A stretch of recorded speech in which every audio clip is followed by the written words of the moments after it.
વંદે ગુજરાત.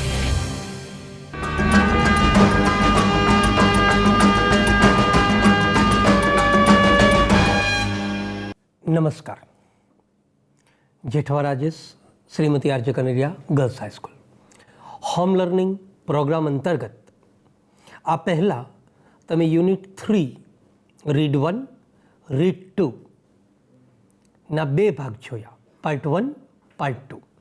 મિત્રો, આપણે તેમાં ખાસ કરીને કોમ્પ્રિહેન્શન બંને રીડનું, ત્યાર પછી વોકેબ્યુલરી બંને રીડની, ત્યારબાદ ટ્રુ એન્ડ ફોલ્સ, અને ત્યાર પછી આપણે શોર્ટ નોટ પણ જોઈ. મતલબ કોમ્પ્રિહેન્શન, રાઇટિંગ, આ 2 વસ્તુ આપણે ખૂબ સરસ રીતે આમાં સમજ્યા છો. દર વખતની જેમ મને આશા છે કે વિદ્યાર્થી મિત્રો પોતાની ટેક્સ્ટ બુક, નોટબુક અને પેન સાથે મારી સામે જ હશે. હવે આપણે પાર્ટ 3માં આ સમગ્ર યુનિટનું, એટલે કે unit number 3 manage your stress, read number 1, and read number 2 stress control exercise, આ સમગ્ર યુનિટમાં જે ગ્રામર ફંક્શન વાપરવામાં આવ્યું છે, જે ગ્રામરનો યુઝ થયો છે, એ ગ્રામરના ટૉપિક ઉપર આપણે જવાના છીએ. વિદ્યાર્થી મિત્રો, આપ જાણતા હશો ધોરણ 11માં આપે 10 જેટલા લેંગ્વેજ ફંક્શનનો અભ્યાસ કરેલો છે, અને હું આશા રાખું છું કે આ સમયગાળામાં આપે 10 ફંક્શનને રિવાઇઝ કરી લીધા હશે, એને જોઈ લીધા હશે, એની પ્રેક્ટિસ કરી લીધી હશે, અને આ પહેલાં યુનિટ 1 અને યુનિટ 2 જે મારા શિક્ષક ભાઈ બહેનોએ તમને ભણાવેલા હોય તો એ ફંક્શનને ધ્યાનમાં રાખીને હું આગળ વધીશ, અને પાર્ટ 3માં આ યુનિટનું હું તમને લેંગ્વેજ ફંક્શન ભણાવવા જઈ રહ્યો છું. તો ચાલો આપણે આ યુનિટનું લેંગ્વેજ ફંક્શન જોઈએ.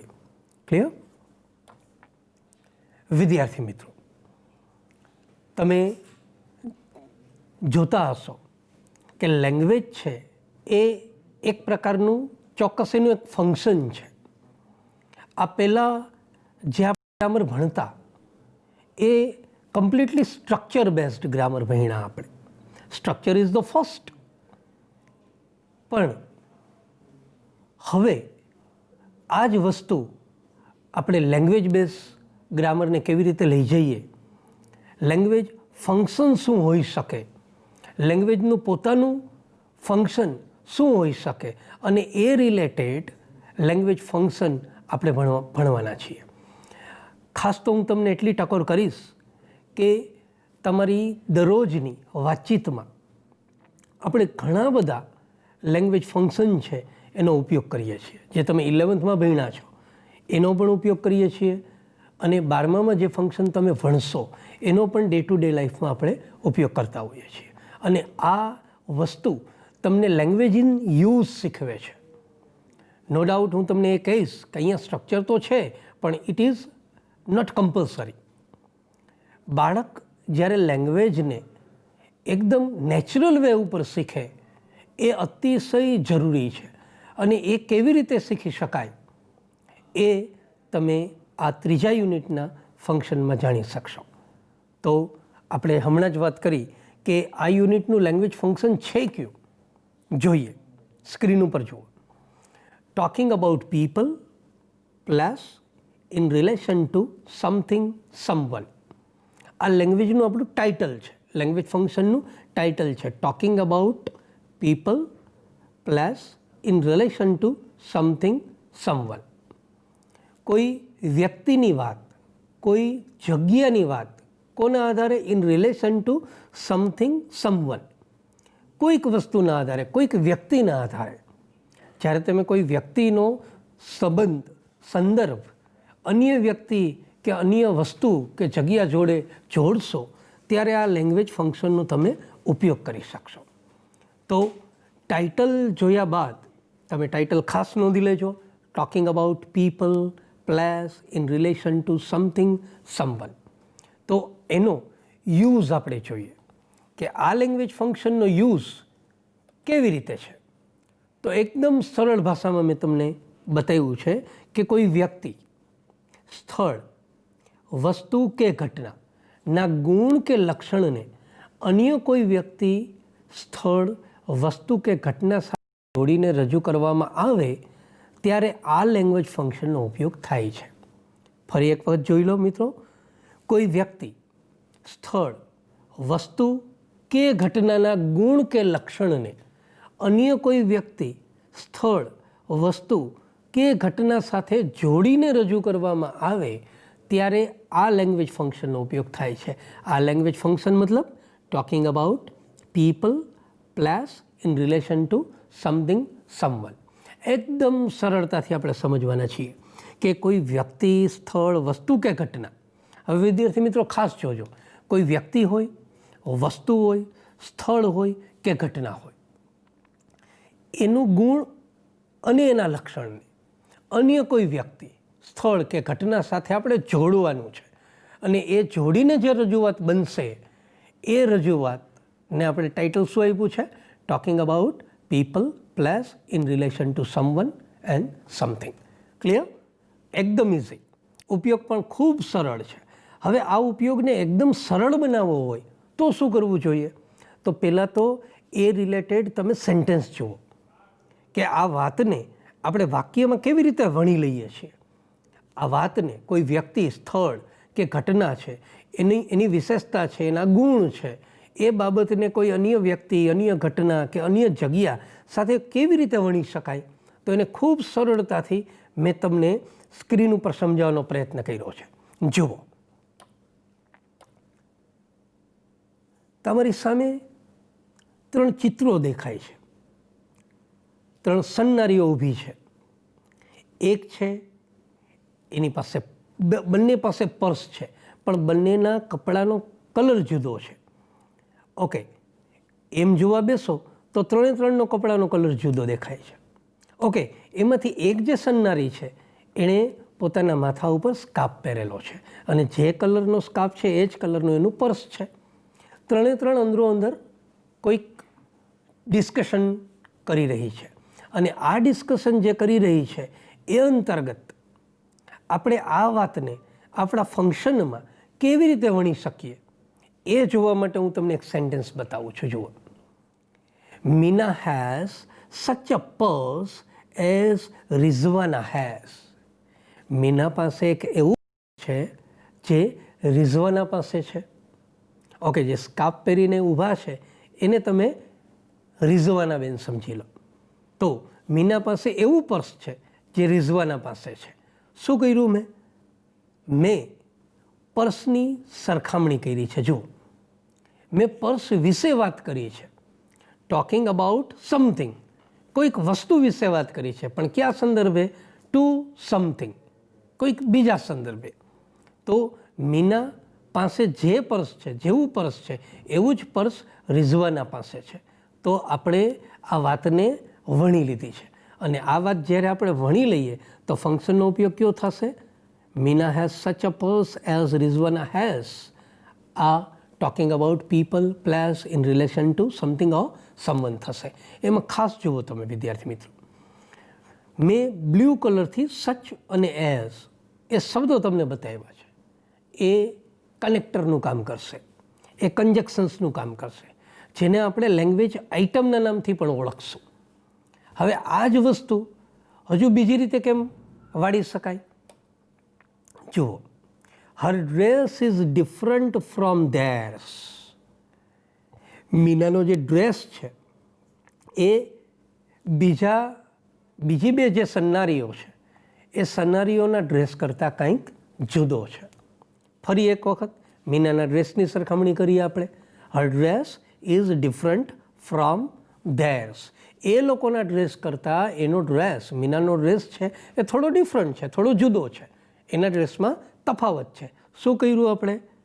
કોઈ વસ્તુ, વ્યક્તિ, સ્થળ, એમાંથી આપણે વસ્તુ લઈ લઈએ, ડ્રેસ, એનું કોઈ લક્ષણ છે, એનો કલર છે, કે ડ્રેસ છે, એની ડિઝાઇન છે, એ બીજી બે જે સન્નારી છે એના કરતાં જુદો છે, એવું કંઈક કીધું. તો એ થઈ ગયું ટોકિંગ અબાઉટ સમથિંગ. ક્લિયર થાય છે? ઓકે. હજી આને આપણે જુદી રીતે વાળીએ. Unlike Meena, Rizwana wears scarf. મીનાની જેમ નહીં, રિઝવાના તો સ્કાર્ફ પહેરે છે, એનો મતલબ એ થાય મીના સ્કાર્ફ પહેરતી નથી. રિઝવાના સ્કાર્ફ પહેરે છે, મીના સ્કાર્ફ નથી પહેરતી, પણ રિઝવાના સ્કાર્ફ પહેરે છે. Unlike Meena, Rizwana wears scarf. તો આ 3 ઉદાહરણ ઉપરથી તમે સમજી શકશો કે જ્યારે આ લેંગ્વેજ ફંક્શનને આપણે આપણી ડે ટુ ડે લાઈફમાં ઉપયોગ કરવો હોય તો તમે જોઈ શકો છો આપણને વિવિધ લોકો મળે છે. તમારા વિદ્યાર્થીઓમાં પણ વિદ્યાર્થીઓના ગુણ, લક્ષણો, એની ક્રિયાઓ, દરેક વસ્તુ અલગ અલગ હોઈ શકે. અને એ અલગ અલગ વસ્તુને તમે પકડી એના ગુણને બીજા સાથે સરખાવશો, ઓકે, બીજા જોડે એની કમ્પેર કરશો, ત્યારે તમારે આ ફંક્શનની જરૂર પડશે. અને એ આપણી ડે ટુ ડે લાઈફમાં બનતું જ આવ્યું છે.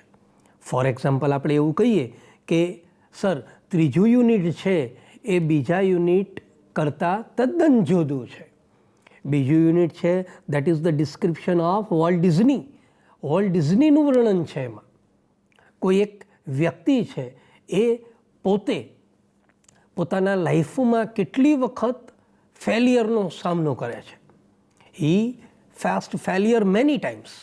ઘણી વખત વોલ્ટ ડિઝનીએ પોતાની લાઈફમાં ફેલિયરનો સામનો કરેલો છે.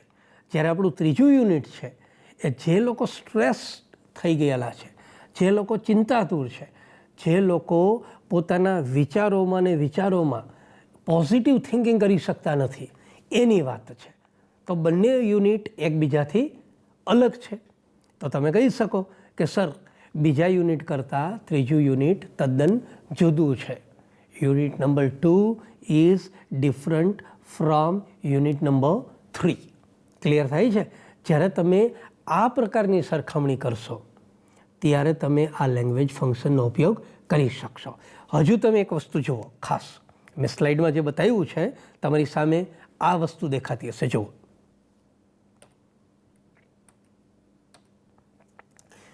Such as, different from, unlike. આ બધી જ લેંગ્વેજ આઇટમ છે જે આ શબ્દો તમારે યાદ રાખવાના છે. આ શબ્દો યાદ રાખશો તો તમે આ શબ્દો મારફત વિથ ધ હેલ્પ ઓફ સચ વર્ડ્સ તમે લેંગ્વેજ ફંક્શનને સરળતાથી લખી શકશો. હવે આ લેંગ્વેજ ફંક્શનમાં આપણે માસ્ટરી ઊભી કરવી હોય તો શું કરી શકાય? તો એના માટે હું તમને એક સજેશન આપું. ફોર એક્ઝામ્પલ, આ લેંગ્વેજ ફંક્શનને સમજવા માટે તમારે આ લેંગ્વેજ ફંક્શનની લેંગ્વેજ આઇટમ સમજવી પડે, એના કનેક્ટિવ સમજવા પડે, એના કન્જક્શન સમજવા પડે, અથવા તો જે શબ્દો મેં બ્લુ કલરમાં બતાવ્યા હતા એ શબ્દોને તમારે સમજવા પડે. તો આ ફંક્શનમાં એ લેંગ્વેજ આઇટમ કેટલી, કેવા એવા શબ્દો છે જેની મદદથી તમે આ ફંક્શન ઉપર માસ્ટરી મેળવી શકો, ખૂબ સરળતાથી એક્ઝામમાં લખી શકો. તો જુઓ, એક તો છે સચ એઝ, સેમ એઝ, ત્યાર પછી છે like, unlike, alike, similar to, almost the same, differ, different from. ખાસ જોજો, હજુ આ શબ્દો વિદ્યાર્થી મિત્રો ખાસ પહેલાં નોંધી લો કે આ ફંક્શન પર માસ્ટરી મેળવવા માટે તમારે આટલી લેંગ્વેજ આઇટમ્સ છે બાય હાર્ટ કરવી પડે. સચ એઝ, જેને તમે સમજશો એવું જ કહેજે, ધ સેમ એઝ, એ જ કહેજે, લાઇક ના જેવું, અનલાઇક ના જેવું નહીં, અલાઇક, સિમિલર ટુ, બંનેનો અર્થ એક સરખો જ થાય, સરખું, ઓલમોસ્ટ ધ સેમ, મોટા ભાગે સરખું, ડિફર, જુદું, ડિફરન્ટ ફ્રોમ, એનાથી પણ અલગ. તો આ લેંગ્વેજ આઇટમને પહેલાં તમે સમજો, આ લેંગ્વેજ આઇટમને યાદ રાખી લો. જેવી આ લેંગ્વેજ આઇટમ તમને યાદ રહી જશે પછી એ લેંગ્વેજ આઇટમને આપણે સેન્ટેન્સમાં કેવી રીતે મૂકી શકીએ, આ લેંગ્વેજ આઇટમને આપણે સેન્ટેન્સમાં કેવી રીતે મૂકી શકીએ એ સમજશું. તો સૌથી મોટી વાત છે તો પહેલાં તો આ ફંક્શનનો કોન્સેપ્ટ ક્લિયર કરો. Talking about people plus in relation two someone or something. આખો કોન્સેપ્ટ પહેલાં ક્લિયર કરો. કોન્સેપ્ટ ક્લિયર થયા બાદ તમે લેંગ્વેજ આઇટમને વિચારો. મેં જે હમણાં તમને લેંગ્વેજ આઇટમ બતાવી, such as, the same as, like, unlike, differ, different from, similar to, almost the same. આ લેંગ્વેજ આઇટમને 2, 4, 5 વખત જસ્ટ યાદ કરો, લખી કાઢો, જેથી કરીને તમને એકદમ બાય હાર્ટ થઈ જશે, યાદ આવી જશે. અને આ શબ્દો યાદ આવી જાય એના પાછળનું કારણ એ છે કે એક્ઝામ સમયે ગ્રામરનો આપણને જે એક્ઝામની પેટર્ન જે છે એમાં જે ટૉપિક આવે છે આઈડેન્ટિફિકેશન ઓફ ધ ફંક્શન. તમારે ફંક્શનને આઈડેન્ટિફાઈ કરવાનું હોય છે, તમારે ફંક્શનને ઓળખવાનું હોય છે. જો આ લેંગ્વેજ આઇટમ તમે યાદ રાખશો તો વિદ્યાર્થી મિત્રો ખૂબ સરળતાથી તમે લેંગ્વેજને આઈડેન્ટિફાઈ કરી શકશો. ક્લિયર? હવે આગળ વધીએ. હવે મૂળ મુદ્દો એ છે, સચેઝ અને સેમેઝ છે એની જ પેટર્ન છે, એનું સ્ટ્રક્ચર તમારે જાણવું જરૂરી છે. બાકી બધી જે લેંગ્વેજ આઇટમ્સ છે એ નેચરલી તમે એના વાક્ય બનાવી શકશો. આની કંઈક પેટર્ન આ ટાઈપની છે કે ભાઈ સચ, ત્યારબાદ તમારે આર્ટિકલ એ અથવા એન નાઉન મૂકવાનું થાય છે. જો નાઉન બહુવચનમાં હોય તો આર્ટિકલ એ અથવા એન ને મૂકવાનું થતું જ નથી. ત્યાર પછી તો કે કનેક્ટર એઝ લઈ લો અને ત્યારબાદ સબઓર્ડિનેટ ક્લોઝ લઈ લો. સબઓર્ડિનેટ ક્લોઝ મતલબ કે ગૌણ વાક્ય. આ સચેઝ અને સેમ એઝમાં 2 વાક્ય હશે, એક મુખ્ય વાક્ય હશે, એક ગૌણ વાક્ય હશે. પણ હજી એક વખત કહી દઉં, સ્ટ્રક્ચરને એટલું બધું મગજમાં નથી લેવાનું. સરળતાથી વાક્ય કેમ બને એ જ તો આ ફંક્શન છે. ઓકે, જુઓ, માની લો સચેઝ અને સેમેઝની તમે જે પેટર્ન જોઈ પછી એને આપણે કેવી રીતે આગળ વધારી શકીએ. તો જુઓ જી, સ્લાઇડ ઉપર તમને શું દેખાય છે હવે? Raju has such a nice car as Purvesh has. તમે તમારી પેટર્નને પણ જોતા જાજો. The same plus noun plus as plus subordinating clause, sub clause જેને તમે ઓળખો છો. તો Raju has such a nice car. Raju પાસે એક એવી સરસ મજાની કાર છે એઝ પૂર્વેશ હેઝ, જે પૂર્વેશ પાસે છે. હવે તમે જુઓ શું કર્યું છે. Raju has such a nice car as Purvesh has. Talking about person, એક વ્યક્તિની વાત કરી છે.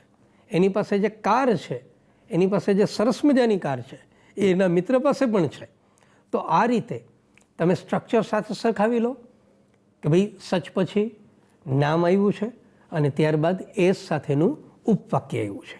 ક્લિયર? આ જ વસ્તુ તમે આમ પણ લખી શકો બીજી રીતે કે Avni will buy the same phone as is slim. Avni છે એ જ ફોન ખરીદશે જે એકદમ પાતળો હોય. ફોનની ક્વોલિટી કઈ થઈ? સ્લિમ. એની ક્વોલિટી થઈ. તો Avni will buy the same phone as is slim. તો મૂળ મુદ્દો એ છે કે અવની એ જ ફોન ખરીદશે જે સ્લિમ હોય.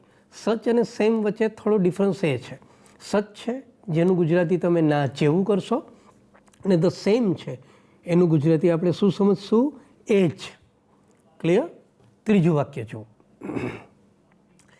Like Honda, Hyundai is also a famous company. કોની વાત ચાલે છે? કંપનીની. કઈ? તો કે હોન્ડાની જેમ હ્યુન્ડાઈ પણ એક ફેમસ કંપની છે. આ વાક્ય એકદમ સરળ છે. વિદ્યાર્થી મિત્રો, લાઇકનો ઉપયોગ કરવો એ તો એકદમ સરળ છે. તમારે સચ અને સેમનો ઉપયોગ જ સ્ટ્રક્ચરની દ્રષ્ટિએ જોવા જેવો ખરો કે ગ્રામેટિકલી તમે રોંગ ન થાવ, તમારા ગ્રામરમાં એરર ન આવે. એટલા માટે સચેઝ અને સેમેઝના સેન્ટેન્સ તમે બનાવો ત્યારે તમે એનું એક વખત સ્ટ્રક્ચર જોઈ લો કે ભાઈ સ્ટ્રક્ચર આ ટાઈપનું છે કે નાઉન પહેલાં જ તમારે સચેઝ, સચ અને સેમ મૂકવાનું થશે અને એસ પછી તમારે સબઓર્ડિનેટ ક્લોઝ મૂકવાનું થશે. તો મૂળ મુદ્દો આપણો એ છે કે સચેઝ અને સેમેઝ સિવાયના જો તમે સેન્ટેન્સ ફ્રેમ કરશો તો એ સેન્ટેન્સ એકદમ સરળ હશે.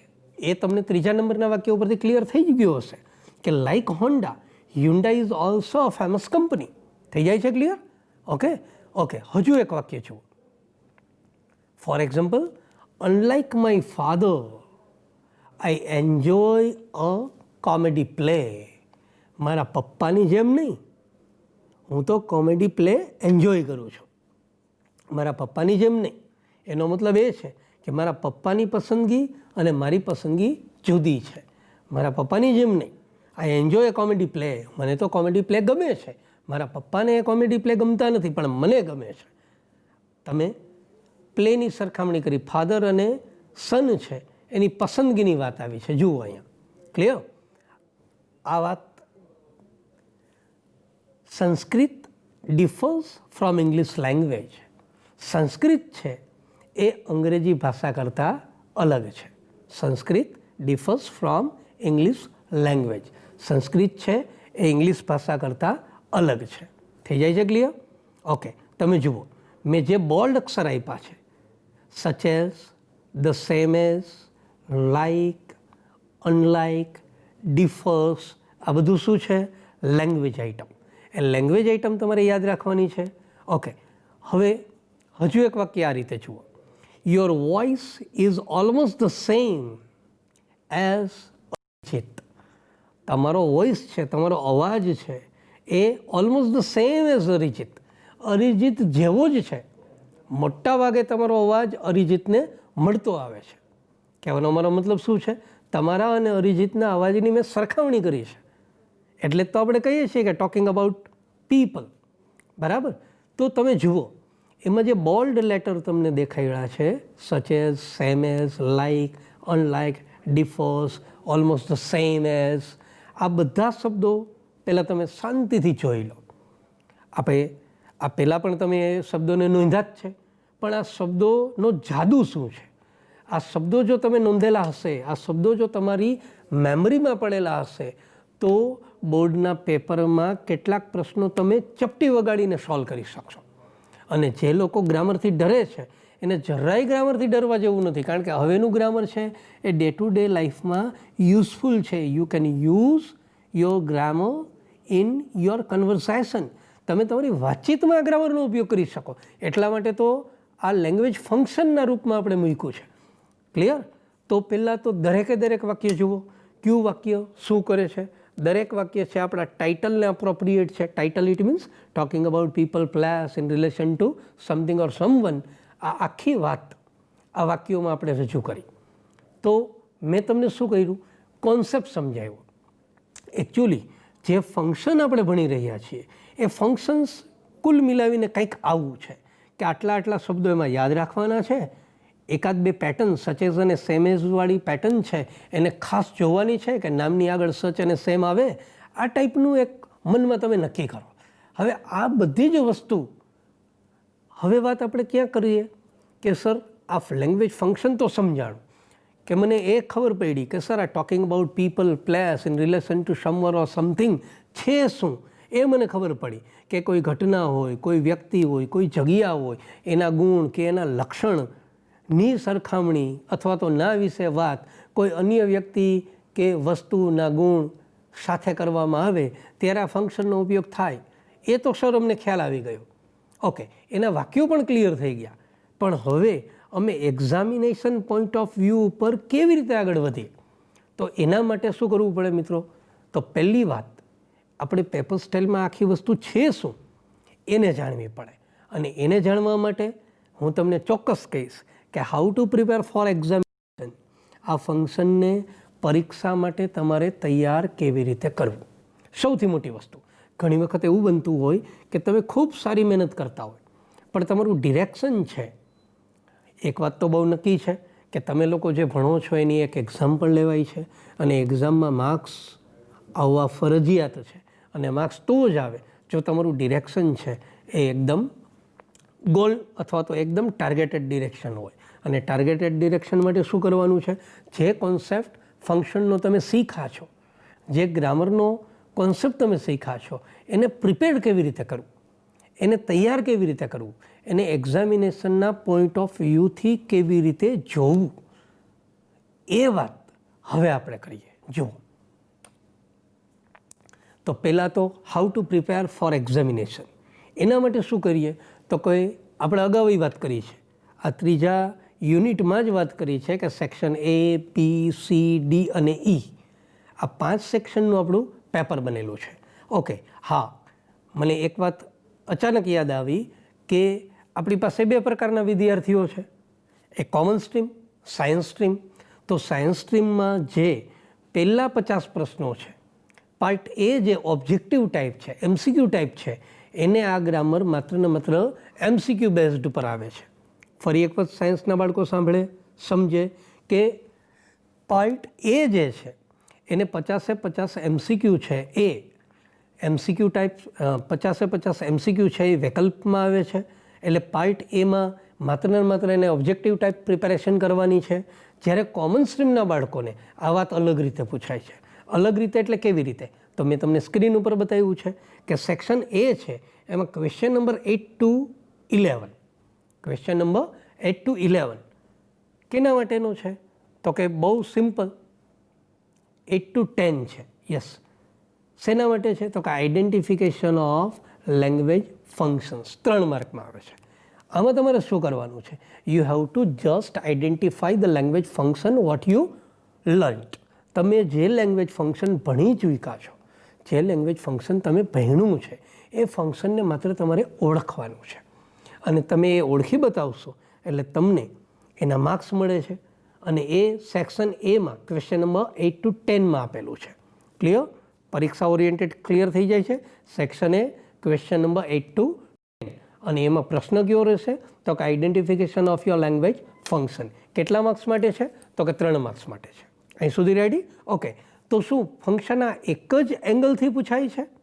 ના, આ વસ્તુ બીજી રીતે પણ પૂછી શકાય. ટોપિક એક જ છે પણ પૂછવાની પદ્ધતિ બદલી જાય છે. જુઓ, હવે આપણે ક્યાં જઈએ છીએ? તો કે ફરી એક વખત સેક્શન એમાં અને ક્વેશ્ચન નંબર 11 to 14, 11 થી 14 પ્રશ્ન છે, એ પણ ફંક્શન રિલેટેડ છે. ફંક્શન રિલેટેડ એટલે શું? તો એમાં તમને બતાવ્યું છે રિસ્પોન્ડ ટુ ધ સેન્ટેન્સ. બાજુમાં મેં લખી આપ્યું, જુઓ, MCQ 4 માર્ક્સમાં છે. આ ફંક્શન તમને રિસ્પોન્ડ ટુ ધ સેન્ટેન્સમાં પણ પૂછાશે અને એ પણ MCQ બેઝડ પૂછાશે. અને MCQ બેઝડ પૂછાશે એના 4 માર્ક્સ છે. તો ફંક્શન તમે એક તૈયાર કરો છો પણ તૈયાર કરવાની રીત અલગ અલગ છે. પહેલી રીત કઈ છે? માત્ર ફંક્શનને ઓળખો. ફંક્શનને ઓળખવા માટે શું કરવું છે? લેંગ્વેજ આઇટમ્સ છે એને બાય હાર્ટ કરો, લેંગ્વેજ આઇટમને યાદ રાખો. એટલે પહેલાં તમને 3 માર્ક્સ જે છે એ તમને ઇઝીલી અચીવ કરવા, એ ઇઝીલી મેળવી શકાશે. જ્યારે તમે ક્વેશ્ચન નંબર 11 to 14ની પ્રિપેરેશન કરતા હોય એટ ધેટ ટાઈમ તમારે પ્રિપેરેશન કઈ કરવી પડે? રિસ્પોન્ડ ટુ ધ સેન્ટેન્સની. અને રિસ્પોન્ડ ટુ ધ સેન્ટેન્સની તમે પ્રિપેરેશન કરો એમાં MCQ બેઝ છે. કેટલાક વિદ્યાર્થીને થતું હશે કે સર MCQ બેઝડ હોય તો એકદમ સરળ હશે. ના મિત્રો, એવું નથી હોતું. તમે જ્યારે આ ફંક્શન કરશો ત્યારે મેં અગાઉ વાત કરી કે અંગ્રેજીમાં કોમ્પ્રિહેન્શન ખૂબ મહત્ત્વનું છે. જે કોમ્પ્રિહેન્શન મહત્ત્વનું એટલા માટે છે કે આપેલ પ્રશ્ન જો તમે સમજી ન શકો, આઈડેન્ટિફિકેશનમાં તો આપ લોકો શું કરશો કે લેંગ્વેજ આઇટમ્સ છે પાકી કરી લેશો. લેંગ્વેજ આઇટમને તમે બાય હાર્ટ કરી લેશો તો definitely you can easily identify which language function is used in given sentence. સેન્ટેન્સમાં કયું લેંગ્વેજ ફંક્શન આપ્યું છે એ તમે સરળતાથી ઓળખી શકશો. પણ રિસ્પોન્ડ ટુ ધ સેન્ટેન્સ જે છે એમાં તમને આપેલું વાક્ય સમજાવવું જોઈએ. You should understand the sentence first, after that you will give proper or appropriate response. પછી તમે એનો રિસ્પોન્સ આપી શકશો. એટલે અહીંયા કોમ્પ્રિહેન્શનનું મહત્ત્વ છે. એટલે બંનેમાં આ તૈયારીમાં ચેન્જ છે. તો ફરી એક વખત જુઓ સ્ક્રીન ઉપર.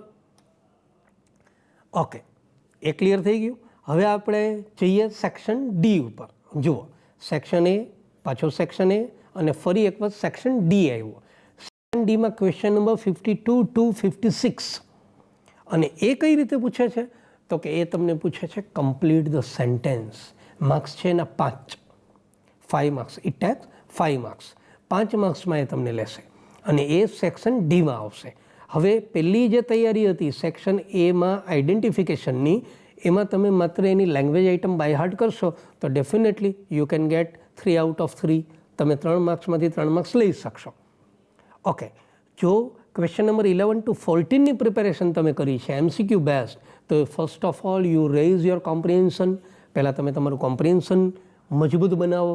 કોમ્પ્રિહેન્શન મજબૂત બનશે તો MCQ આઈડેન્ટિફાઈ કરવા તમને સરળ પડશે.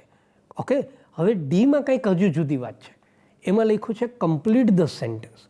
હવે કમ્પ્લીટ ધ સેન્ટેન્સમાં શું હશે તો કે એક્ઝામમાં તમને કોઈ એક વાક્ય આપેલું હશે અથવા તો અપૂર્ણ વાક્ય આપેલું હશે. એ અપૂર્ણ વાક્યને તમારે પૂર્ણ કરવાનું છે. You make incomplete sentence complete.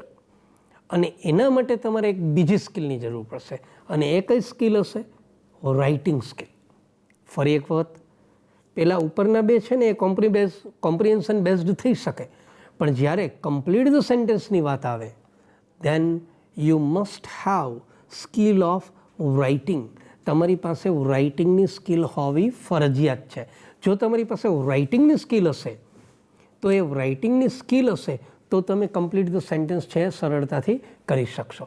બીજી વાત, ઘણી વખત રાઇટિંગની સ્કિલ ડેવલપ કરવા માટે તમારી પાસે જરૂરી વોકેબ્યુલરી હોવી જોઈએ. જે આપણે અગાઉ પણ વાત કરી છે કે અંગ્રેજીને બેટર બનાવવું હોય તો યુ નીડ્સ વોકેબ્યુલરી. અને વોકેબ્યુલરી તમારી બેટર હશે તો definitely you will acquire skill of writing. તો રાઇટિંગની સ્કિલ પણ તમે અક્વાયર કરી શકશો. અને એક વખત જો તમારી રાઇટિંગ સ્કિલ ડેવલપ થઈ ગઈ તો કમ્પ્લીટ ધ સેન્ટેન્સ તમને એકદમ સરળ લાગશે. તો ક્લિયર? સેક્શન એ 2 વાર મેં કીધું, અને સેક્શન ડીમાં કમ્પ્લીટ ધ સેન્ટેન્સ 5 માર્ક્સ માટે છે. તો પેપર સ્ટાઇલ અને એક્ઝામિનેશન પોઈન્ટ ઓફ વ્યૂ ઉપર ફંક્શન 3 એંગલમાં પૂછાય છે. 3 એંગલ એટલે ક્યાં ક્યાં? પહેલું identification of the function. The second one is respond to the sentence based on MCQ. અને third one is complete the sentence. You are given incomplete sentence. You have to complete the sentence in response. તમારે વાક્યને કરવાનું છે. તો આ 3 એંગલથી આ ફંક્શનનો તમારે સ્ટડી કરવાનો થાય. હવે તમને થશે કે સર ફંક્શન એક છે, એંગલ 3 છે, તો 3 એંગલથી આપણે સ્ટડી કેવી રીતે કરી શકીએ? ફરી એક વખત કહી દઉં, એ પણ એકદમ ઇઝી છે, એકદમ સહેલું છે. જો તમે આ ફંક્શનને કોન્સેપ્ચ્યુઅલી સમજ્યા હોય, લેંગ્વેજની દ્રષ્ટિએ સમજ્યા હોય તો એ પણ એકદમ સહેલું છે. કેવી રીતે? જુઓ સ્ક્રીન ઉપર. ઓકે, મેં તમને સીધી જ એક એક્સરસાઇઝ મૂકી. Identification of language functions 3 marks માટે મૂકી છે. હવે કાઉન્સમાં જો એક્ઝામમાં આ પ્રકારે હશે, કાઉન્સમાં તમને પહેલાં તો ફંક્શનના નામ આપ્યા હશે. Showing contrast, talking about people, plus in relation to something someone, અને એક્સપ્રેસિંગ રિઝલ્ટ. હવે તમે કહેશો કે સર તમે તો અત્યારે ભણાવો છો ટોકિંગ અબાઉટ, અને આમાં તો 2 નવા ફંક્શન આવ્યા, શોવિંગ કોન્ટ્રાસ્ટ અને એક્સપ્રેસિંગ રિઝલ્ટ. તો એનો જવાબ પણ હું તમને આપી દઉં. ટોકિંગ અબાઉટ પીપલ હું અત્યારે ભણાવું છું, પણ શોવિંગ કોન્ટ્રાસ્ટ એ તમારા 11થમાં આવી ગયું. અને જે છેલ્લે દેખાય છે એક્સપ્રેસિંગ રિઝલ્ટ, એ હમણાં જ તમે જે આની પહેલાંનું ચેપ્ટર, સેકન્ડ ચેપ્ટર શીખા વોલ્ટ ડિઝનીવાળું, અનફર્ગેટેબલ વોલ્ટ ડિઝની, એ અનફર્ગેટેબલ વોલ્ટ ડિઝનીનું આ એક્સપ્રેસિંગ રિઝલ્ટ છે. That means you have already studied all this things. તમે આ બધી જ વસ્તુ ઓલરેડી સ્ટડી કરી ચૂક્યા છો. અને એ 3 વસ્તુ તમે સ્ટડી કરી ચૂક્યા હોય તો ઇઝીલી તમે ફંક્શનને આઈડેન્ટિફાઈ કરી જ શકો. અને ફંક્શનને આઈડેન્ટિફાઈ કરવા માટે શું કરવાનું છે? કંઈ નહીં. જુઓ, પહેલાં મેં તમને ટોટલ 6 વાક્યો આપ્યા છે. ધ્યાનથી 6 વાક્ય જુઓ, વાંચો, એને નોંધો. તમે મેં અગાઉ કીધું એમ તમારી પાસે તમારી બુક છે, પેન છે, 6 વાક્યને પહેલાં નોંધી લો. તમે નોંધો ત્યાં સુધી તમારા માટે હું વાક્યને રીડ આઉટ કરું. જુઓ, this pen is so costly that I cannot buy it. પછીનું એક વાક્ય છે like me my brother is also helpful. Third sentence is she is dull but she can crack the exam. Fourth one is he has the same book as I have. પછીનું my school is almost the same as yours. And the last one is the shirt is affordable enough to buy. Clear? દરેક વાક્ય મેં વાંચી દીધું. હવે તમારે શું કરવું છે? મેં અગાઉ કીધું એમ કે આઈડેન્ટિફાઈ કરવા માટે you just remember language item. તમે માત્ર લેંગ્વેજ આઇટમ યાદ કરો અને લેંગ્વેજ આઇટમ જો તમારી યાદ હોય, ઓકે, તમારી સરળતા માટે મેં સ્ક્રીન ઉપર શું બતાવ્યું છે, જેટલી લેંગ્વેજ આઇટમ અહીંયા વાક્યોમાં આપણે વાપરી છે, 6 વાક્યમાં, એ મેં તમને બોલ્ડ લેટરમાં બતાવી છે. જુઓ, પહેલા વાક્યમાં so that, second one like, ત્રીજામાં but, ચોથામાં the same as, પાંચમામાં almost the same as, અને લાસ્ટ વનમાં ઇનફ.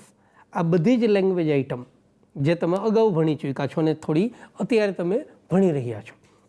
તો પહેલાં તો આ લેંગ્વેજ આઇટમ યાદ કરો.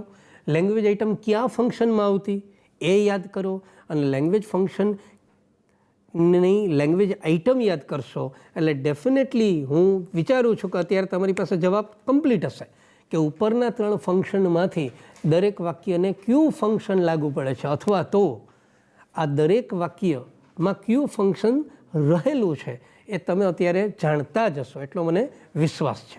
બરાબર? તો ચાલો હવે આપણે એના જવાબ મેળવવાની ટ્રાય કરીએ. પહેલું વાક્ય, this pen is so costly that I can not buy it. વિદ્યાર્થી મિત્રો, આમાં સો અને ધેટનો ઉપયોગ થયેલો છે. શું લાગે છે કયું ફંક્શન હોવું જોઈએ? તમારી પાસે જવાબ ઉપરના 3 છે, showing contrast, talking about people અને એક્સપ્રેસિંગ રિઝલ્ટ. આ ત્રણમાંથી કયું ફંક્શન હોવું જોઈએ? તો જવાબ રહ્યો આ તમારી સામે, રિઝલ્ટ. ક્લિયર? પહેલું ફંક્શન રિઝલ્ટ થશે. કઈ રીતે થશે? તો કે સો દેટ. ઓકે, આજે મોકો મળ્યો જ છે તો તમને એ યાદ કરાવી દઉં કે રિઝલ્ટમાં લેંગ્વેજ આઇટમ કઈ આવતી. ઓકે, સો દેટ તો મેં તમને અત્યારે બતાવી. એક આવશે વિદ્યાર્થી મિત્રો સચ દેટ. ત્યાર પછી એક આવશે TOO2, જેનું ગુજરાતી આપણે અત્યંત કરીએ, અને ત્યાર પછી આવશે ઇનફ. તો આ 4 લેંગ્વેજ આઇટમ તમે યાદ રાખો એટલે રિઝલ્ટ નામનું ફંક્શન તમે ઇઝીલી ગ્રાસ્પ કરી શકો, ઇઝીલી આઈડેન્ટિફાઈ કરી શકો. ક્લિયર? થઈ ગયું પાછું રિવિઝન 11થનું. બરાબર? ચાલો સેકન્ડ સેન્ટેન્સ જુઓ. Like me my brother is also helpful. આમાં તો મારે બોલવું જ ન જોઈએ. એટલા માટે ન બોલવું જોઈએ કે આ ફંક્શન તો અત્યારે અભી હાલ મેં પढ़ा रहा हूँ आपको, હું અત્યારે જ તમને ભણાવું છું, અને એમાં તમે શબ્દ ક્યું આઈડેન્ટિફાઈ કરો છો? લાઇક. અને લાઇક તમે આઈડેન્ટિફાઈ કરો છો તો definitely the function is talking about people. Clear થાય છે? રેડી? ઓકે, આની લેંગ્વેજ આઇટમ કઈ હતી? ઘણી બધી હતી. Like, unlike, similar to, almost the same, such as, same as, વગેરે વગેરે વગેરે. હમણાં જ આપણે આગળ જોયું. ક્લિયર? ત્રીજું વાક્ય જુઓ. She is dull but she can crack the exam. તેણી ડલ છે પણ એક્ઝામને ક્રેક કરી શકે છે. 2 વાત જુઓ, કોન્ટ્રાસ્ટ દેખાશે. 2 વાત વચ્ચે વિરોધાભાસ દેખાશે, અને આ 2 વાત વચ્ચેનો વિરોધાભાસ તમને બટ શબ્દ આપે છે, બટ કંજક્શન આપે છે. તો બટ જો લેંગ્વેજ આઇટમ તરીકે તમે યાદ કર્યું હોય તો શ્યોરલી તમે આ લેંગ્વેજ ફંક્શન ઓળખી શકો. કયું થશે? ગુડ. Yes, contrast. જુઓ જી જવાબ. કોન્ટ્રાસ્ટ દેખાય છે? ઓકે, પછીની વાત, he has the same book as I have. Okay, મારે તમને એક વાત યાદ અપાવવી છે કે આ બટ એક જ વાત આપણે યાદ કરી, એક જ શબ્દ યાદ કર્યો તો 11માં તમે આ ભણી ચૂક્યા છો કોન્ટ્રાસ્ટનું ફંક્શન, શોઈંગ કોન્ટ્રાસ્ટ. કેટલા શબ્દો હતા એમાં? કેટલી લેંગ્વેજ આઇટમ હતી? કેટલા કનેક્ટિવ્સ હતા? યાદ કરો. But, yet, steel. 3 થયા. ઓકે, આગળ ધો, ઓલ્ધો, ઇવન ધો, ઇવન ઇફ. ત્યારબાદ ઇન્સ્પાઇટ ઓફ અને ડિસ્પાઇટ. લગભગ 11 પ્રકારના કનેક્ટિવ્સ તમે 11થમાં ભણ્યા છો મિત્રો. તો 11માંથી મેં માત્ર એક જ મૂક્યું છે, બટ. ક્લિયર? ચાલો next sentence. He has the same book as I have. He has the same book as I have. એની પાસે એ જ બુક છે જે મારી પાસે છે. શું લાગે છે? લેંગ્વેજ આઇટમ કઈ દેખાય છે? The same as. તો ડેફિનેટલી ફંક્શન કયું હોવું જોઈએ? યસ, ટોકિંગ અબાઉટ થઈ જશે. ટોકિંગ અબાઉટ થિંગ છે આ. Clear? Okay, the same as એના ઉપરથી આપણે ઓળખી શક્યા ટોકિંગ અબાઉટ. હવે નીચે જાઓ. My school is almost the same as yours. ફરી એક વખત જુઓ, my school is almost the same as yours. તો હમણાં જ તો આ શબ્દ આપણે ઓલમોસ્ટ ધ સેમ એઝ. ક્યુ બનશે? વેરી ગુડ, ટોકિંગ અબાઉટ જ બનશે. ક્લિયર? ઓકે, લાસ્ટ સેન્ટેન્સ જુઓ. The shirt is affordable enough to buy. કઈ લેંગ્વેજ આઇટમ દેખાય છે? ઇનફ. અને ઇનફની હમણાં આપણે વાત કરી શેમાં? સોવિંગ કોન્ટ્રાસ્ટમાં. તો સોવિંગ કોન્ટ્રાસ્ટમાં ઇનફ આવે છે, ટુ પણ આવે છે, સો દેટ પણ આવે છે, સચ દેટ પણ આવે છે. ક્લિયર? તો the shirt is affordable enough to buy. ક્યુ બનશે? રિઝલ્ટ. ખ્યાલ આવ્યો મિત્રો? Identification of language function 3 marks. એકદમ સરળ છે. એકદમ સરળ છે in the sense you have to by heart language item first. તમારી મેમરીમાં દરેક ફંક્શનની લેંગ્વેજ આઇટમ હોવી જોઈએ. અને કોઈ તમને ક્યારેય પણ પૂછે તો દરેક ફંક્શનની લેંગ્વેજ આઇટમ તમે ફટાફટ બોલી શકતા હોવા જોઈએ. અને એક વખત તમે એ લેંગ્વેજ આઇટમ બોલી ગયા તો આ 3 માર્ક્સ તમે સરળતાથી પરીક્ષામાંથી અચીવ કરી શકો, મેળવી શકો. ક્લિયર? તો આ વાત થઈ એક એંગલની, આઈડેન્ટિફિકેશન ઓફ ફંક્શન. હવે સેકન્ડ એંગલ કયો છે? Respond to the sentence. જુઓ સ્ક્રીન ઉપર. Respond to the sentence 4 marks. હવે આ પૂછવાની રીત બદલાણી. જો તમે આઈડેન્ટિફિકેશન ઓફ ફંક્શન જોયું હતું એના કરતાં થોડીક જુદી રીતે છે. દાખલા તરીકે પહેલાં હું તમારો ક્વેશ્ચન વાંચી દઉં. રવિ શું કહે છે? Which bike will you buy? તમે કઈ બાઇક ખરીદશો? તો રાજુ શું જવાબ આપે છે? તો બોર્ડમાં દેખાય છે રાજુ કશો જવાબ જ નથી આપતો. અને કાઉન્સમાં લખ્યું ટોકિંગ અબાઉટ થિંગ.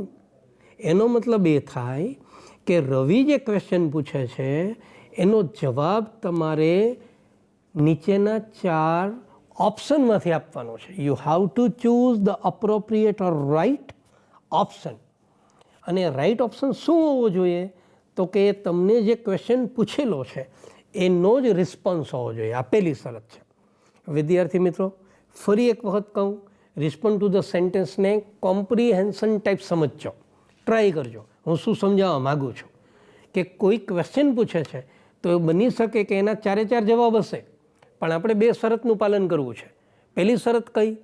તો કે તમને આપેલું વાક્ય જે છે, તમને આપેલો જે પ્રશ્ન છે એ પ્રશ્નનો રિસ્પોન્સ જ હોવો જોઈએ, એનો જવાબ હોવો જોઈએ. આ શરત નંબર 1 થઈ. બીજી શરત તો કે તમને કાઉન્સમાં ફંક્શનનું નામ બતાવ્યું છે, ટોકિંગ અબાઉટ. એનો મતલબ એ થાય કે તમારે રિસ્પોન્સ તો આપવો છે પણ એ રિસ્પોન્સમાં ટોકિંગ અબાઉટ થિંગ આ ફંક્શન હોવું ફરજિયાત છે. ટોકિંગ અબાઉટ થિંગ આ ફંક્શન હોવું ફરજિયાત છે. જો આ ફંક્શન હશે તો એ જ વાત તમારી સાચી પડશે. હવે તમને આપેલા 4 ઓપ્શન જુઓ. પહેલો ઓપ્શન શું છે? I shall buy a sports bike. પહેલી નજરે તમને શું લાગશે કે રવિએ એવું પૂછ્યું હતું કે ભાઈ which bike will you buy? તું કઈ બાઇક ખરીદીશ? તો તમારો જવાબ બરાબર છે કે I shall buy a sports bike, કે હું સ્પોર્ટ્સ બાઇક ખરીદીશ.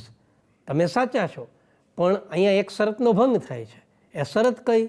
તો કે રિસ્પોન્સ મળે છે પણ ફંક્શન મળતું નથી. ટોકિંગ અબાઉટ થિંગ છે નહીં અહીંયા, અને એ નથી. એટલા માટે બીજું ફંક્શન જુઓ. I shall buy such a speedy bike as John Abraham has. હું એવી સ્પીડી બાઇક ખરીદીશ જે જોન અબ્રાહમ પાસે છે. એ પણ જવાબ માટે યોગ્ય છે. હજુ સી જુઓ. I shall buy a bike as is blue. હું બાઇક ખરીદીશ કે જે બ્લુ હોય. અને ચોથું શું આપ્યું છે? D. My bike will be so expensive that no one can imagine. મારી બાઇક એટલી બધી એક્સપેન્સિવ હશે. એક્સપેન્સિવનો મતલબ શું થશે? ખર્ચાળ, મોંઘી. મારી બાઇક એટલી બધી એક્સપેન્સિવ હશે that no one can imagine. કોઈ કલ્પના પણ ન કરી શકે. તો વિદ્યાર્થી મિત્રો, આમ જોવા બેસીએ તો રવિના જવાબમાં રાજુના 4 વાક્ય બંધ બેસતા છે. પ્રોબ્લેમ કયો છે? પ્રોબ્લેમ તમારે એ સોલ્વ કરવાનો છે કે ટોકિંગ અબાઉટ વાળું જે ફંક્શન છે એનો રિસ્પોન્સ જ તમે ટીક કરી શકો, એનો રિસ્પોન્સ જ સાચો તમારો MCQ બની શકે. તો ચાલો ફરી એક સ્ક્રીન ઉપર આવો. યસ, હવે આ 4ને તમે જુઓ ક્યુ ફંક્શન સાચું દેખાય છે? યસ, ક્યુ થશે B. Very good. I shall buy such a speedy bike as John Abraham has. શું કામ ભાઈ સાચું? કારણ એટલું જ કે આ ફંક્શનમાં આપણા વર્ડ જે છે, આપણી લેંગ્વેજ આઇટમ છે, સચ એઝ એ જળવાણું છે, એ દેખાય છે. જ્યારે એ, સી અને ડી એમાં આપણને આ વસ્તુ દેખાતી નહોતી. કદાચ તમે ડી જવાબ જુઓ, my bike will be so expensive that no one can imagine. એ વાત સાચી છે, પણ ફંક્શન બદલી ગયું. સો અને દેટ વાળું ફંક્શન કયું બનશે? રિઝલ્ટ. જ્યારે તમને પૂછ્યું છે કયું? Talking about thing. ક્લિયર? સમજાય છે? રિસ્પોન્ડ ટુ ધ સેન્ટેન્સમાં જરાય ઉતાવળ ન કરો. ઘણી વખત એવું બનશે ચારે ચાર ઓપ્શન સાચા દેખાશે, પણ ચારે ચાર ઓપ્શન સાચા દેખાય ત્યારે ફંક્શન પહેલાં ચેક કરો, અને જો એકનું એક ફંક્શન બે વાક્યમાં હોય તો you have to check out correct grammar. તો તમારે એકદમ કરેક્ટ ગ્રામર હોય એને જ પસંદગી આપવી જોઈએ. ક્લિયર? થઈ જાય છે સરળ? ચાલો હજુ એક આવું ઉદાહરણ જોઈએ, સેકન્ડ ઉદાહરણ જોઈએ. ચાલો, આમાં તમારી સ્પીડ વધશે. પછીનું ઉદાહરણ કંઈક આપણું આવું છે. Tirth. How is mister Pathak by nature? Mister Pathak છે સ્વભાવગત રીતે કેવા છે? તો ધ્યેય શું જવાબ આપે છે? તો ધ્યેય તો અત્યારે કંઈ જવાબ જ નથી આપતો, ખાલી જગ્યા છે. અને કાઉન્સમાં શું લખ્યું? Talking about people. તો એનો મતલબ એ છે કે ધ્યેયના જવાબમાં ટોકિંગ અબાઉટ પીપલ પણ હોવું જોઈએ અને ઉપરના વાક્યનો જવાબ હોવો જોઈએ. હવે વિદ્યાર્થી મિત્રો, ચારે ચાર વાક્યો વાંચો, ચારે ચાર ઓપ્શન વાંચો, એ, બી, સી અને ડી. ચાલો વાંચો. He is a nice guy. આ તમારો એક ઓપ્શન થશે. એ. બી શું છે? He is so kind that everyone praises him. અને ત્રીજું સીમાં શું છે? Unlike mister Shastri he is kind and cooperative. અને ડી ઇઝ લાસ્ટ વન કયો છે? By nature he is kind. એક રીતે તમે જુઓ તો ચારે ચાર ઓપ્શન તમને સાચા દેખાશે કે મિસ્ટર પાઠક છે એ સ્વભાવગત રીતે કેવા છે.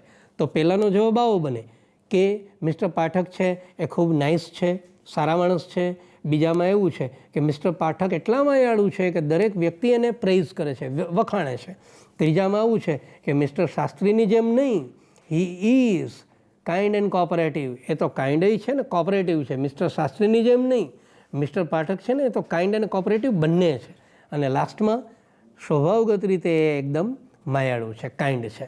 તો ચારે ચાર તમને જવાબ સાચા લાગશે. પહેલી શરત તમે પાલન કર્યું, પણ બીજી શરત કઈ? તો કે તમારા જવાબમાં ફંક્શન હોવું જોઈએ. અને ફંક્શન કયું? Talking about people. A talking about વાળું વાક્ય કયું બનશે? ધ્યાનથી જુઓ જી. એ, બી, સી કે ડી. શું લાગે? શું જવાબ હોવો જોઈએ? એ હશે, બી છે, સી હશે કે પછી ડી હશે? ક્લિયર? જુઓ. યસ, તમારો જવાબ છે C. Unlike mister Shastri he is kind and cooperative. Clear? તો વિદ્યાર્થી મિત્રો, બે એંગલ આપણે ચેક કર્યા. પહેલો એંગલ ચેક કર્યો આપણે આઈડેન્ટિફિકેશન ઓફ ફંક્શન. બીજો એંગલ આપણે ચેક કર્યો રિસ્પોન્ડ ટુ ધ સેન્ટેન્સ. હવે ત્રીજો એંગલ. ઓકે, અહીંયા એક નાનકડી વસ્તુ મારા ધ્યાન ઉપર આવે છે, સહેજ જોઈ લેજો. રિસ્પોન્ડ ટુ ધ સેન્ટેન્સ છે એ 4 માર્કમાં પૂછાય છે. રિસ્પોન્ડ ટુ ધ સેન્ટેન્સ 4 માર્કમાં પૂછાય છે. એ ધ્યાનથી તમે જોજો. ક્લિયર? ઓકે, હવે નેક્સ્ટ એંગલ ઉપર જઈએ છીએ અને એ તમારો રહેશે લાસ્ટ એંગલ. અને લાસ્ટ એંગલ કયો છે? Complete the sentence. ઓકે વિદ્યાર્થી મિત્રો, આ પહેલાં આપણે શું વાત કરી? આ પહેલાં આપણે આ વાત કરી કે જો તમારું કોમ્પ્રિહેન્શન સારું હશે તો definitely you will tackle identification of the function and respond to the sentence. તમે આ બે ટોપિક ખૂબ સરળતાથી કરી શકશો. આઈડેન્ટિફાઈ પણ કરી શકશો અને રિસ્પોન્ડ ટુ ધ સેન્ટેન્સ કરી શકશો. કારણ કે આઈડેન્ટિફિકેશનમાં તમારે લેંગ્વેજ આઇટમ યાદ રાખવાની છે. રિસ્પોન્ડ ટુ ધ સેન્ટેન્સમાં લેંગ્વેજ આઇટમની મદદથી થોડું સારું કોમ્પ્રિહેન્શન હોય, તમારી અન્ડરસ્ટેન્ડિંગ સારી હોય તો definitely you will choose the correct and write answer of the question. મતલબ રિસ્પોન્ડ ટુ ધ સેન્ટેન્સ પણ તમારું ખૂબ સરસ થશે. પણ વાત જ્યારે કમ્પ્લીટ ધ સેન્ટેન્સની આવે ત્યારે તમારું રાઇટિંગ સારું હોવું જોઈએ. હવે રાઇટિંગ સારું કરવા માટે મેં તમને કયું સજેશન આપેલું? નવા નવા શબ્દો શીખો. ઓકે, યુનિટમાં જે નવા શબ્દો આવે છે એને રિકગ્નાઇઝ કરો, એના અર્થ જાણો અને એ શબ્દોને યુઝ ઇન યોર લેંગ્વેજ, તમારી લેંગ્વેજમાં એનો ઉપયોગ કરો. ડે ટુ ડે તમારા મિત્રો જોડે તમે વાતચીત કરતા હોય, at that time just you can use that new word in a conversation with your friend. તમારા મિત્રો જોડેની વાતચીતમાં પણ તમે આ નવા શબ્દોનો ઉપયોગ કરી શકશો. એનાથી શું થશે? You can boost of your confidence level. તમારું કોન્ફિડન્સ લેવલ વધી જશે અને એ કોન્ફિડન્સ લેવલ જે વધશે એને કારણે તમારામાં એક સ્કિલ ડેવલપ થશે અને એ સ્કિલ ડેવલપ થશે એ સ્કિલ હશે રાઇટિંગ સ્કિલ. તો કમ્પ્લીટ ધ સેન્ટેન્સ માટે વિદ્યાર્થી મિત્રો રાઇટિંગ સ્કિલ જરૂરી છે, મસ્ટ છે. તો હવે એના માટે આપણે શું કરી શકીએ? તો થર્ડ એંગલ જે આપણો ફંક્શનનો છે એ કમ્પ્લીટ ધ સેન્ટેન્સનો છે.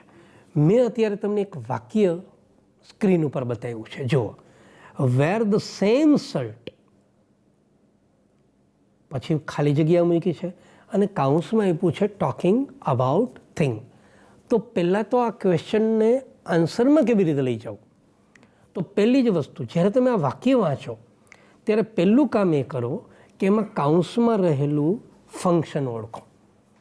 અહીંયા આપ્યું છે ટોકિંગ અબાઉટ થિંગ. હવે મેં આપણા વાક્યમાં શું આપ્યું છે? વેર ધ સેમ શર્ટ, એ જ શર્ટ પહેરો. હવે અહીંયા તમારી પાસે એક શબ્દ સ્ટ્રાઇક થશે, ધ સેમ. અને આ ફંક્શન જે talking about people, place, in relation two someone or something, આ ફંક્શનમાં આપણે જે લેંગ્વેજ આઇટમ પાકી કરેલી છે એ લેંગ્વેજ આઇટમમાંથી જ એક શબ્દ મને દેખાણો અને એ શબ્દ કયો છે? The same. તો ધ સેમ સાથે એઝની મદદથી તમે વાક્યને પૂરું કરી શકો. ઓકે, બીજી એક નવી વાત કહું. વિદ્યાર્થી મિત્રો, તમે જેટલા બી તમારા મિત્રો હોય એ બધા જ મિત્રોના આના જવાબ અલગ અલગ હોઈ શકે, જેવી તમારી વોકેબ્યુલરી. તો wear the same shirt, talking about thing, વોકેબ્યુલરીને ધ્યાનમાં રાખીને મેં તમને અલગ અલગ જવાબ આપ્યા છે. જુઓ, wear the same shirt as you wore last Monday, એ જ શર્ટ પહેરો જે તમે લાસ્ટ મંડે પહેર્યો હોય. Wear the same shirt as has print over it, એ જ શર્ટ પહેરો જે શર્ટ ઉપર પ્રિન્ટ છપાયેલી છે. ત્રીજું વાક્ય પણ અલગ છે. જુઓ, wear the same shirt as I have given you, મેં તમને જે પ્રેઝન્ટ તરીકે આપેલો હતો એ જ શર્ટ તમે પહેરો. બરાબર? હજુ પણ એક વાક્ય તમે આપી શકો કે wear the same shirt as you bought last month, last week, last year, last day, તમે એ જ શર્ટ પહેરો જે ગઈકાલે તમે ખરીદો છે. કહેવાનો મારો મતલબ એ છે દરેકમાં ફંક્શન ટોકિંગ જ આવશે પણ દરેકના જવાબ અલગ અલગ હોઈ શકે. આવું એક બીજું ઉદાહરણ ફટાફટ જોઈ લઈએ. My brother choice talking about, એને અલગ રીતે કેમ મૂકી શકાય? તો my brother choice is different from mine, મારા ભાઈની ચોઇસ તમારા કરતાં અલગ છે. Okay, my brother choice and Riya's are quite alike, મારા ભાઈની ચોઇસ અને રિયાની ચોઇસ એક સરખી છે. Okay, my brother choice isn't the same as mine, મારા ભાઈની ચોઇસ મારા જેવી જ નથી. અને ત્યાર પછી આનું વધારાનું વાક્ય નથી આપતો. તો વિદ્યાર્થી મિત્રો, આપણે ત્રીજા યુનિટના પૂરા ફંક્શનને જોયું. Talking about people, place, in relation to something, someone. ફંક્શનને આપણે 3 એંગલમાં જોયું છે. લેંગ્વેજ આઇટમ તમારે યાદ રાખવાની છે અને ત્યારબાદ તમારે આ ફંક્શનનો મહાવરો કરવાનો છે. તો હોમ લર્નિંગ પ્રોજેક્ટ અંતર્ગત હું જેઠવા રાજેશ. આભાર.